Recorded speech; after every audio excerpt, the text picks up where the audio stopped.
श्री गणेशाय नमः। नमस्कार भक्तों, संगीता धर्म सागर चैनल परिवार में आप सभी का दिल से स्वागत है। आज कार्तिक मास का बुधवार का दिन है, तो आइए बुधवार को सुनी जाने वाली बड़ी ही दुर्लभ और पौराणिक कथाओं का रसपान करते हैं। जय श्री गणेश। पौराणिक कथा के अनुसार सतयुग में 100 यज्ञ करने वाले राजा पृथु थे। उनके राज्य में दयादेव नाम का एक ब्राह्मण रहता था, जो वेदों का बहुत ही जानकार था। उसके 4 पुत्र थे। पिता ने अपने पुत्रों का विवाह कर दिया। उन 4 बहुओं में से बड़ी बहू गणेश भगवान का व्रत किया करती थी। एक दिन बहू ने अपने सास ससुर से कहा कि हे माताजी, हे पिताजी, मैं बचपन से ही गणेश भगवान का व्रत करती रही हूँ, इसीलिए आप मुझे यहाँ भी ये व्रत करने की अनुमति दें। बहू की यह बात सुनकर उसके सास ससुर ने कहा कि हे बहू, तुम घर की बड़ी बहू हो, तुम्हें तो यहाँ कोई कष्ट नहीं है, किसी चीज की कोई कमी भी नहीं है, तो व्रत क्यों करना चाहती हो? अभी तो तुम्हारा समय उपभोग करने का है, अपना मन घर परिवार में लगाओ। फिर बहू चुपचाप अपने कमरे में चली गई। लेकिन बहू हमेशा सास ससुर से पूछती रहती थी कि मुझे व्रत करना है, लेकिन सास ससुर हमेशा मना कर देते थे। कुछ समय के बाद बड़ी बहू गर्भ से ठहर गई और 10 महीने के बाद उसने एक बहुत ही सुंदर बालक को जन्म दिया। घर में बहुत उत्सव मनाया गया। धीरे धीरे पुत्र बड़ा हुआ और उसकी शादी भी तय हो गई। उसकी सास लगातार बहू को व्रत करने के लिए मना ही करती रही और व्रत छोड़ने के लिए बहू को बाध्य करने लगी। व्रत भंग होने के कारण गणेश जी कुछ दिनों में ही कुपित हो गए और जब पुत्र का विवाह हो रहा था, तब विवाह के समय उस पुत्र की बुद्धि भटक गई और वो उस बहू का बेटा पता नहीं कहां चला गया। इस अनहोनी घटना से मंडप में खलबली मच गई। सब लोग व्याकुल होकर कहने लगे कि लड़का कहां गया, किसने उसका अपहरण कर लिया। बारातियों द्वारा ऐसा समाचार पाकर उसकी माता अपने ससुर दयादेव से रो रो कर कहने लगी, हे ससुर जी, आपने मेरे गणेश व्रत को छुड़वा दिया है, जिसके परिणाम स्वरूप ही मेरा पुत्र गायब हो गया है। अपनी पुत्र वधू के मुख से ऐसी बात सुनकर ब्राह्मण दयादेव बड़े दुखी हुए, साथ ही पुत्र वधू भी दुखित हुई। जैसा हम सभी जानते हैं कि दादा दादी अपने पोता पोती से बहुत ही प्यार करते हैं। तब बहू ने उनसे कहा कि हे पिताजी, हे माताजी, मुझे गणेश भगवान का यह व्रत करने की आज्ञा दे दीजिए। तब उसके सास ससुर ने उसे व्रत करने की आज्ञा दे दी और दूसरी तरफ जिस कन्या से बहू के बेटे का विवाह हो रहा था, वह भी प्रतिमाह गणेश जी का व्रत करने लगी। एक समय की बात है कि गणेश जी एक वेदज्ञ और दुर्बल ब्राह्मण का रूप धारण करके भिक्षाटन के लिए उस मधुर भाषिणी पुत्र बहू के घर आए। ब्राह्मण ने कहा कि हे बेटी, मुझे भिक्षा स्वरूप इतना भोजन दो कि मेरी क्षुधा शांत हो जाए। उस ब्राह्मण की बात सुनकर उस धर्मपरायण कन्या ने उस ब्राह्मण का विधिवत पूजन किया और भक्ति पूर्वक भोजन कराने के बाद उसने ब्राह्मण को वस्त्र आदि दिए। कन्या की सेवा से संतुष्ट होकर ब्राह्मण कहने लगे, हे कल्याणी, हम तुम पर बहुत प्रसन्न हैं। तुम अपनी इच्छा के अनुकूल मुझसे वरदान प्राप्त कर लो। मैं ब्राह्मण वेशधारी गणेश हूँ और तुम्हारी प्रीति के कारण आया हूँ। ब्राह्मण की बात सुनकर कन्या हाथ जोड़कर निवेदन करने लगी, हे विघ्नेश्वर, यदि आप प्रसन्न हैं तो मुझे मेरे पति जो शादी के मंडप से कहीं चले गए थे, उनके दर्शन करा दीजिए। कन्या की यह बात सुनकर गणेश जी ने उससे कहा, हे सुंदर विचार वाली, जो तुम चाहती हो वही होगा, तुम्हारा पति शीघ्र ही आएगा। कन्या को इस प्रकार का वरदान देकर गणेश जी वहीं अंतर्ध्यान हो गए। कुछ समय के बाद उसका पति घर वापस आ गया। पुत्र को घर आया देखकर सभी घर वाले और सभी रिश्तेदार बड़े खुश हुए और विधि के अनुसार विवाह कार्य संपन्न किया। शादी के बाद वह दोनों खुशी खुशी जीवन यापन करने लगे। तो प्रेम से बोलिए गौरी पुत्र गणेश की जय, शिव शिवा की जय। तो आइए पूरे भक्ति भाव से श्रवण करते हैं बुधवार व्रत की कथा का। तो प्रेम से बोलिए गणपति महाराज की जय। पौराणिक कथा के अनुसार एक बुढ़िया माई थी जो कि प्रतिदिन एक मिट्टी के गणपति जी बनाती थी और रोज उनकी पूजा करती थी। लेकिन वो प्रतिदिन गणेश जी की प्रतिमा बनाती थी और वो प्रतिदिन ही गल जाती थी। एक बार उसके घर के सामने ही किसी सेठ जी का घर बन रहा था। बुढ़िया माई ने मन में सोचा कि मैं इन काम करने वालों को बोलकर एक गणपति जी बनवा लेती हूँ। यह सोचकर वह उन मकान बनाने वाले कारीगरों के पास गई और उनसे बोली, भाई मैं प्रतिदिन मिट्टी के गणेश जी बनाती हूँ और वह प्रतिदिन ही गल जाते हैं, टूट जाते हैं। क्या तुम मेरे लिए पूजा के लिए एक पत्थर के गणपति जी बना सकते हो? तुम्हारा बड़ा उपकार होगा मुझ पर। घर बनाने वाले कारीगरों ने बोला, मान जी, जितनी देर में हम आपके लिए गणेश जी बनाएंगे उतनी देर में तो हमारी दीवार पूरी बन जाएगी। बुढ़िया माई यह सुनकर दुखी मन से घर को वापस आ गई और मकान बनाने वाले कारीगरों को सुबह से शाम हो गई, पर उनकी वह एक दीवार पूरी नहीं हुई। कारीगर जितनी बार दीवार बनाते थे उतनी बार उनकी दीवार टेढ़ी हो जाती थी। ऐसा करते करते उन्हें सुबह से शाम हो गई। शाम को जब सेठ जी आए तो सेठ जी ने देखा उनकी एक दीवार तक पूरी नहीं हुई और सेठ जी बोले, यह क्या, तुमने आज एक दीवार तक पूरी नहीं बनाई? क्या तुमने आज कुछ काम नहीं किया? तब मकान बनाने वाला एक कारीगर सेठ जी के पास गया और उसने बुढ़िया माई वाली सारी बात सेठ जी को बता दी कि बुढ़िया माई आई थी और वह पत्थर के गणपति जी बनाने के लिए प्रार्थना कर रही थी। तब सेठ जी बुढ़िया माई के घर गए और बुढ़िया माई से प्रार्थना की कि हे माई, हमारी दीवार सीधी कर दो, हम आपके लिए सोने के गणपति बनवा देंगे। गणेश जी ये सुनते ही सेठ जी की दीवार सीधी कर दी। सेठ जी ने बुढ़िया माई को सोने के गणेश जी बनवाकर दे दिए। हे विघ्न विनाशक, हे गणपति महाराज, जैसे आपने सेठ जी की दीवार सीधी की वैसे ही हमारे भी सभी कार्य सीधे करना। कथा को सुनने वाले, कथा को सुनाने वाले और हुंकारा भरने वाले सभी के कार्यों को सिद्ध करना, सीधे करना, सभी पर अपना आशीर्वाद बनाए रखना, सभी की मनोकामनाएं पूरी करना। प्रेम से बोलिए गणपति महाराज की जय। एक अन्य पौराणिक कथा के अनुसार समतापुर नगर में मधुसूदन नाम का एक व्यक्ति रहता था। वह बहुत ही धनवान था। मधुसूदन का विवाह बलरामपुर नगर की एक सुंदर लड़की से हुआ था जिसका नाम था संगीता।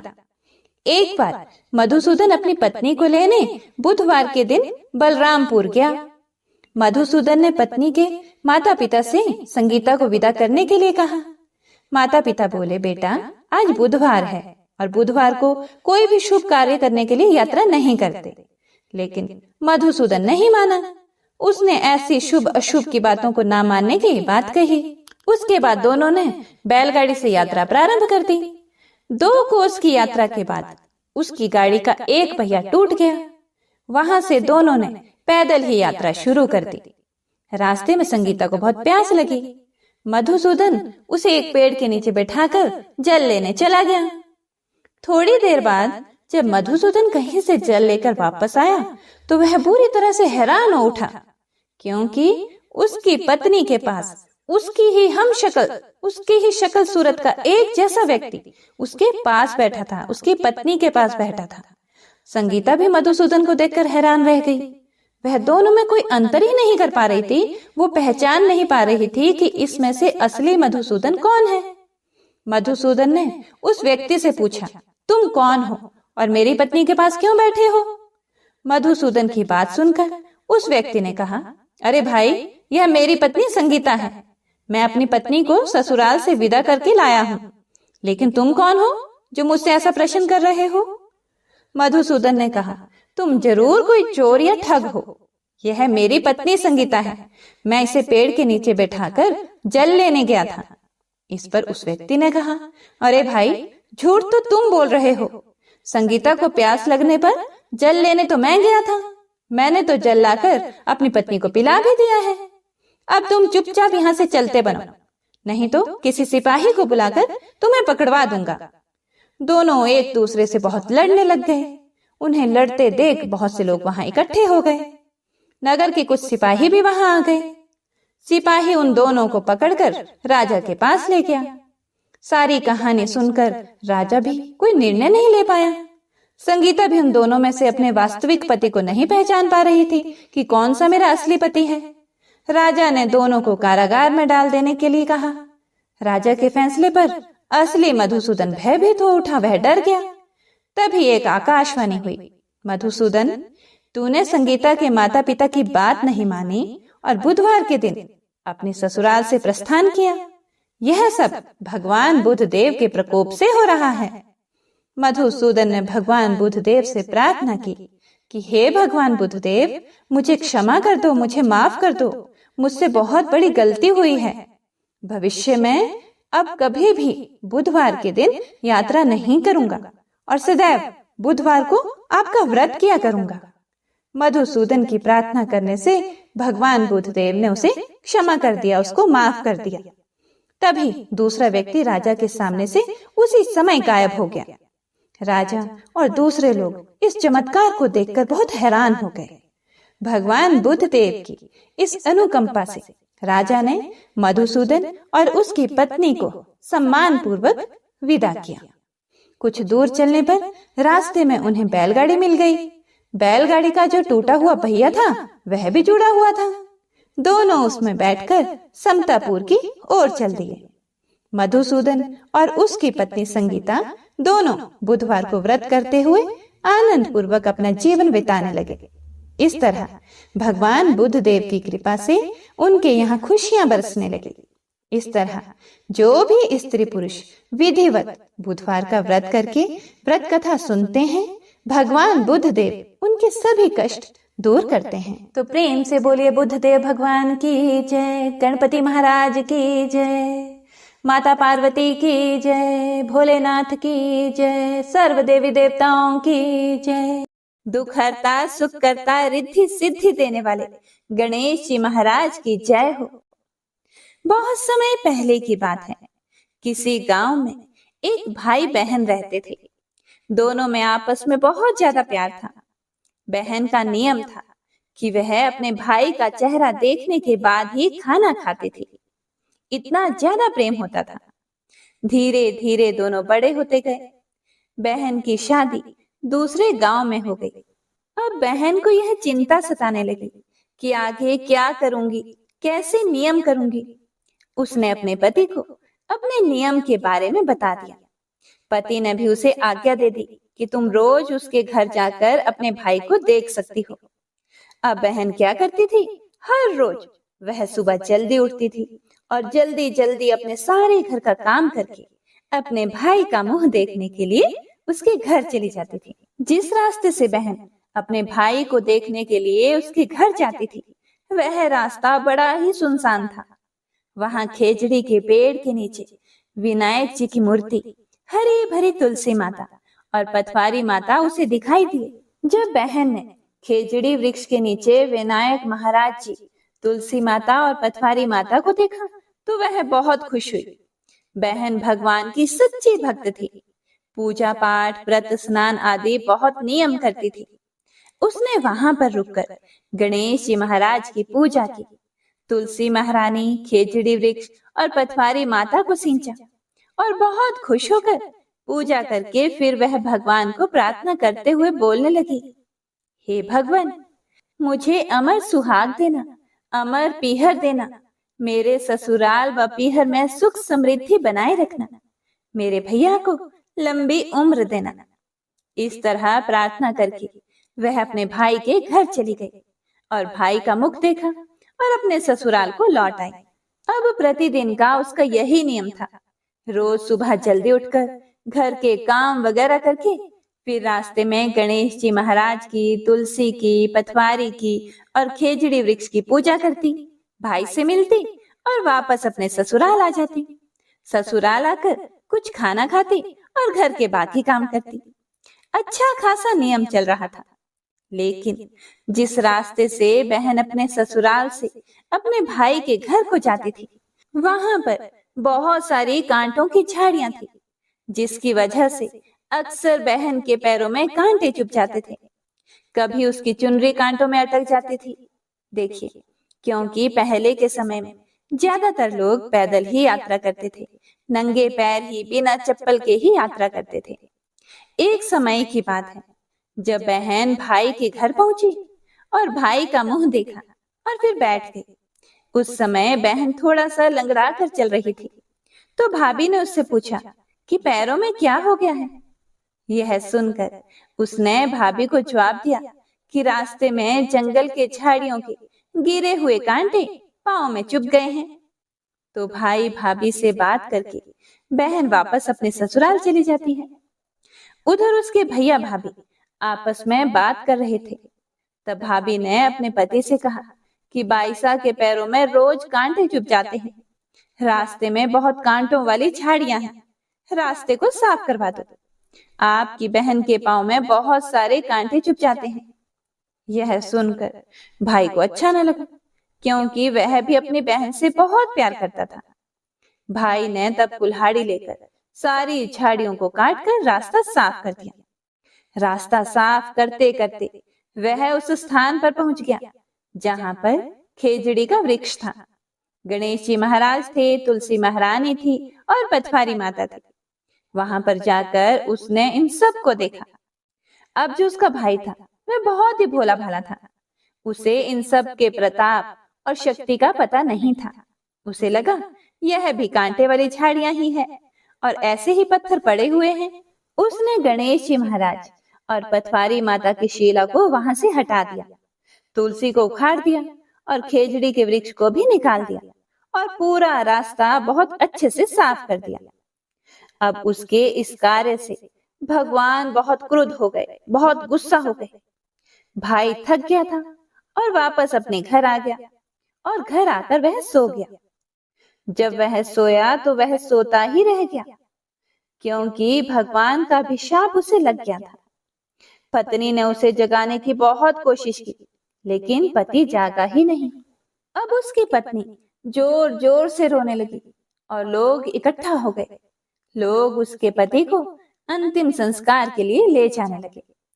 जब भाई को ले जा रहे थे, तब उसकी भाभी रोते हुए लोगों से बोली कि अभी थोड़ी देर रुक जाओ, अभी इनकी बहन इनका मुख देखने आएगी।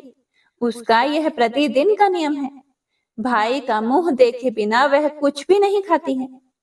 फिर कुछ लोग बोले कि आज तो वह अपने भाई का मुख देख लेगी, लेकिन उसके बाद क्या करेगी, वह तो चला ही गया है। फिर उसमें से एक बुजुर्ग व्यक्ति बोला कि कोई बात नहीं, थोड़ी देर रुक जाते हैं, बहन आने ही वाली होगी। रोज दिन की तरह बहन अपने भाई का मुंह देखने के लिए जंगल में निकली। जब वह जा रही थी तो उसे रास्ता बड़ा ही साफ दिखाई दिया। वह बड़ी हैरान हुई कि यह रास्ता साफ किसने किया होगा। अब जैसे जैसे वह आगे बढ़ी, उसे वह जगह मिली जहां पर खेजड़ी का वृक्ष था। गणेश जी महाराज थे, तुलसी माता थी, पथवारी माता थी। लेकिन जब उसने देखा तो वहां पर कुछ भी नहीं था, सब उखड़ा पड़ा हुआ था। यह देखकर वह बहुत दुखी हुई। अब वह वहां पर ही रुक गई और वापस से उसने खेजड़ी की डाली लगाई, 7 पत्थर लेकर पथवारी माता बैठाई, तुलसी माता का पेड़ फिर से लगाया। गणेश जी महाराज की मूर्ति को उसने खेजड़ी वृक्ष के नीचे दोबारा से स्थापित कर दिया। सबको उसने सींचा और अच्छे से पूजा की और फिर सूर्य भगवान को साक्षी मानकर सबके पैर पकड़कर बोली कि हे भगवान, जिसने भी यह किया है उसे माफ करना। मेरे जैसा अमर सुहाग और मेरे जैसा अमर पीहर सबको देना। और फिर बोलकर वह आगे निकल गई। तब भगवान सोचने लगे कि यह तो हमें प्रतिदिन बड़ी ही श्रद्धा भाव से पूजती है। अगर इसकी नहीं सुनी तो हमें कौन मानेगा, हमें कौन पूजेगा।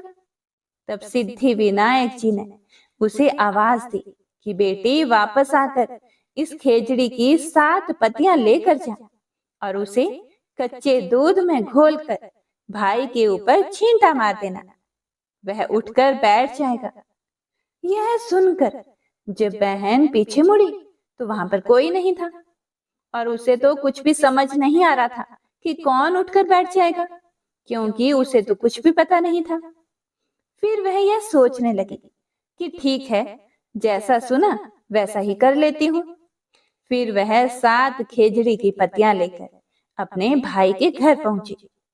वहां उसने देखा कि बहुत से लोग बैठे हुए हैं। भाभी बैठकर रो रही है और भाई की लाश रखी हुई है। भाभी बोली कि कल तुम्हारे लिए रास्ता साफ करने गए थे, वापस आकर सोए तो सोते ही रह गए। फिर बहन समझ गई कि भाई ने रास्ता साफ करते हुए तुलसी पतवारी उखाड़ दी थी, गणपति महाराज की मूर्ति हटा दी थी, तभी भगवान रुष्ट हो गए हैं और आज रास्ते में भगवान ने ही वह आवाज दी थी। तब उसने उन पतियों को बताए हुए नियम के तहत भाई के ऊपर इस्तेमाल किया। तब भाई उठकर बैठ गया। फिर भाई बहन से बोला कि मुझे तो आज बहुत ही गहरी नींद आ गई थी। तब बहन बोली, यह नींद किसी दुश्मन को भी ना आए। फिर वह अपने भाई से बोली कि भाई, आपने रास्ता क्यों साफ किया, भगवान को उनके स्थान से क्यों हटाया? अब भाई को तो कुछ पता नहीं था। बोला, बहन मुझे माफ कर दो, मुझसे गलती हो गई। तब बहन बोली, कोई बात नहीं, मैं वापस से उन्हें ऊंचे पर बैठा कर आई हूँ। अब तुम भी रोज चलकर उनकी पूजा करना। भगवान ने मेरी इतनी लाज रखी, श्रद्धा भक्ति से प्रसन्न होकर तुम्हें तुम्हारा नया जीवन दिया है। मुझे मेरा अमर सुहाग और अमर पीहर वापस दिया है। हे भगवान, जैसे उस बहन को दिया, उस बहन की लाज रखी, उसकी भक्ति की, उसकी श्रद्धा की, कदर की, ऐसे ही हम सब के ऊपर अपनी कृपा दृष्टि बनाए रखना। हमें अमर सुहाग देना, अमर पीहर देना। तो प्रेम से बोलिए गणपति महाराज की जय। आइए अब जो गणेश जी की है कहानी आपको सुनाने जा रही हूँ, इसे हर व्रत कथा में जरूर सुनना चाहिए। एक गांव में एक डोकरी रहती थी, मतलब कि एक वृद्ध औरत रहती थी। उसकी बहू थोड़ी सी पागल जैसी, बावली जैसी रहती थी। उसे भूख बिल्कुल भी सहन नहीं होती थी। वह रोज सुबह उठकर सबसे पहले खाना खाती थी, फिर दूसरे काम करती थी, जैसे झाड़ू वगैरह जो भी घर के काम होते हैं। एक दिन उनके यहाँ पूजा होनी थी और पूजा के लिए खाना बनाना था। तो वृद्धा ने सोचा कि यह तो सुबह उठकर सबसे पहले खाऊं खाऊं करेगी और सारा खाना जूठा कर देगी। तो वृद्धा ने एक उपाय सोचा। पहले के टाइम में कुएं से पानी लेकर आते थे, तो उसने क्या किया, उसने पानी के मटके के नीचे एक छोटा सा छेद कर दिया और बहू से कहा कि आज पूजा है, तू सुबह से खाऊं खाऊं मत करियो, तू पहले पानी भर कर ला, फिर कुछ खा लियो। बहू ने सास से कहा कि ठीक है माँ, और वह पानी भरने के लिए चली गई। बहू भी थोड़ी सी समझदार तो थी, उसने देख लिया था पहले ही कि सासू जी ने मटके में छेद कर दिया है। तो उसने क्या किया, जब वह घर से निकली तो उसने साड़ी में आटा बांध लिया। बहू पानी भरने कुएं पर आई तो उसने वहां पर सबसे पहले अपनी साड़ी में बंधा हुआ आटा निकाला, फिर पनघट पर उसे गूंथ लिया और उसकी बाटियां बना ली। वहीं गांव में पास में ही कुआं था, वहीं पास में शमशान भी था। वहां एक मुर्दा जलाया जा रहा था, तो उसकी आंच में उसने वह बाटियां सेक ली। और पास में ही एक गणेश जी का मंदिर था। मंदिर में किसी ने गणेश जी को चोला चढ़ाया था, तो गणेश जी की तोंद में घी लगा हुआ था। उसने उस घी से बाटियां चौपड़ कर एक बाटी का भोग गणेश जी को लगाकर उसने वह बाटियां खा ली। उसके बाद उसने आराम से पानी भरा और फिर वह आराम से अपने घर चली गई। इधर गणेश जी ने क्रोधित होते हुए नाक पर उंगली चढ़ा ली। फिर उसके बाद कोई उधर से निकला तो उसने देखा कि गणेश जी ने नाक पर उंगली चढ़ा रखी है। तो उसने गांव में जाकर सबसे कह दिया कि गणेश जी ने नाक पर उंगली चढ़ा ली। अब गणेश जी की नाक से उंगली उतारने के लिए सब प्रयास करने लगे। कोई गणेश जी के पाठ करने लग गया, कोई हवन कर रहा था, कोई जाप करने लग गया ताकि गणेश जी की नाक पर से उंगली हटा ले। पर गणेश जी ने नाक पर से उंगली नहीं हटाई। अब यह बात धीरे धीरे राजा तक पहुंच गई कि गणेश जी ने नाक पर उंगली चढ़ा ली है। राजा ने बड़े बड़े पंडित और ज्योतिष बुलवाए। उन्होंने पंचांग देख लिए, सब कुछ कर लिया, पर वह भी गणेश जी की नाक से उंगली नहीं हटा पाए।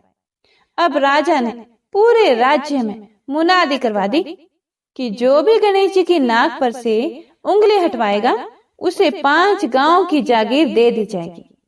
अब राज्य में सभी लोग अपनी अपनी तरफ से प्रयास करने लग गए। गणेश जी ने फिर भी नाक से उंगली नहीं हटाई। सब थक हार गए। आखिर में डोकरी की बहू बोली कि माँ साहब, आप कहो तो मैं गणेश जी की नाक से उंगली हटा सकती हूँ। तो वृद्धा हंसने लगी कि बड़े बड़े पंडित और ज्योतिष गणेश जी की नाक से उंगली नहीं हटा पाए, तू हटा देगी? बावली, तू कैसे हटा देगी? तभी एक आदमी ने कहा कि एक बार इसे भी मौका दे दो, इसको भी प्रयास करने दो, इसको भी देखने दो, हो सकता है कि यह गणेश जी की नाक पर से उंगली हटा दे।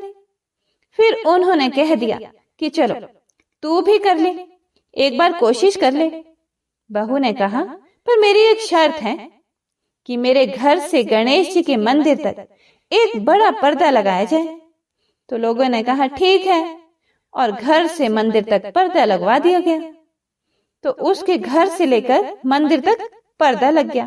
अब बहू ने क्या किया, जब वह घर से निकली तो उसने सबसे पहले अपने घाघरे में मतलब पेटीकोट में धोबना यानी कपड़े धोने का जो हथियार होता है, धोना, जिससे कपड़े कूटते हैं, छिपाकर मंदिर गई। मंदिर में ढोबना निकालकर गणेश जी से बोली, कारे कारे गणेशिया, आटो लाई म्हारे घर से, पनघट पर आटो ओसन के ऊनी की बाटियां बनाई, मरिया मुर्दा की आग से उन्हें सेकी, थारी तोंद में से जरा सो घी ले लियो तो तूने नाक पर उंगली चढ़ा ली। नाक पे से उंगली हटा रही हो कि नहीं? नहीं तो दूं एक धौनारी, अभी थारा टुकड़ा टुकड़ा हो जाएगा। बहू की बात सुनकर गणेश जी डर गए। उन्होंने सोचा कि ये तो बावली है, सही में मार देगी, तो क्या करूंगा, इसका तो कोई भरोसा नहीं है, सच में ही मार देगी। और गणेश जी ने फट से नाक पर से उंगली हटा ली। अब तो पूरे गांव में डोकरी की बहू की जय जयकार होने लगी कि डोकरी की बहू ने गणेश जी के नाक से उंगली हटवा दी।